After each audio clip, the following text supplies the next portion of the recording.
Kabanata. Boss Mac TV ang Beredor.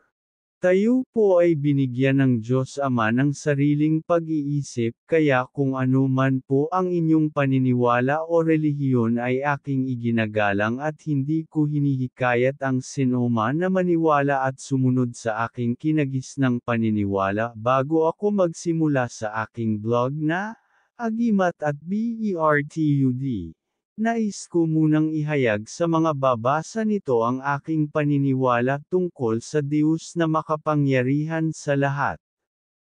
Ang Diyos Ama ay nag-iisa noong panahong wala pa ang lahat ng mga bagay na nakikita man at hindi.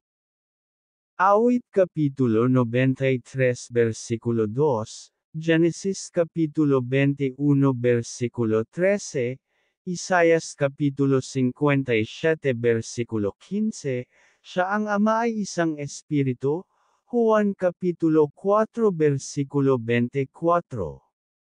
Siya ay nagsalita, Juan Kapitulo 1 versikulo 1, ang kanyang pasimulang salita o ang unang tinig na nanulas sa kanyang bibig ay naging isang umiiral na Diyos, Juan Kapitulo 1 versikulo 2. Ito ngang tinig ay isang being o umiiral na persona, Genesis Kapitulo 3 versikulo 8, ipinauunawang ang salitang persona na ginamit ay isang salitang pang-ukol upang ay pantukoy sa isa na pinag-uusapan. Ang tinig o salita ay isang buhay na umiiral, Hebreo Kapitulo 4 versikulo 12, siya ang sa ngayon ay ang tinatawag na anak. Kung ang tinig ng Ama ay naging isang Diyos o makapangyarihang umiiral na persona, sa makatuwid baga ay dalawa ang Diyos. Tunay na hindi. Ito ay sapagkat ang Diyos Ama ay pumaloob o puma sa personang ito.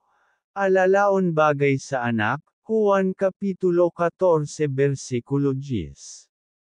Kung kaya tumpak ang pagkasabi, ako at ang Ama ay iisa, Juan Kapitulo 10 versikulo 30, lisa sapagkat sila ay nagkakalakip, gaya ng unang araw na lalangin ang tao, siya ay isa sapagkat hindi pa nahihiwalay mula sa kanyang tadyang ang naging isang babae, Genesis 21 minuto pasado alas 2, 5:2. Tunay nga ang pagkasabi patungkol sa tao, sa wangis ng Diyos siya. Nilalang, Genesis Kapitulo 5 versikulo 1, 27 minuto pasado alauna, subalit kumusta naman ang Espiritu Santo? Hindi bagi. Ito ay isa na tinutukoy na ikatlong persona ayon sa tradisyong turo ng malaking bahagi ng sangka-Kristyanuhan. Sapagkat mapapansin sa talata ng Mateo Kapitulo 28 versikulo 19, na tila baga may binabanggit na tatlo o talong persona na umiiral. Tangi paroon, bagaman at ang Ama ay isang espiritu ay tinukoy din na siya ay mayroong espiritu, Isaias Kapitulo 61 versikulo 1. Tunay nga na may isa pang umiiral na persona ang Espiritu Santo. Genesis Kapitulo 1 versikulo 2, ngunit nangangahulugan ba ito na tatlo na ang Diyos?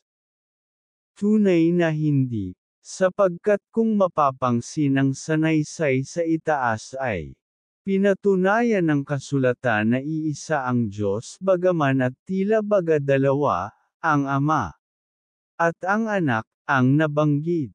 Ngunit sa usapin tungkol sa Espiritu Santo bigyang pansin lamang ang demonstrasyon o paghahayag sa pamamagitan ng bautismo na isinagawa ni Juan Bautista. Dito ay mapapagtanto na ang tatlong persona ay iisang Diyos. Mapag-uunawa na tatlo nga ang persona o umiiral ngunit ito ay iisa. Gaya naman ng isang tao na kanyang larawan, binubuo ng espiritu, kaluluwa, katawan. Tatlo ang binabanggit subalit siya ay iisa, 1 Tesalonica 23 minuto pasado alas 5.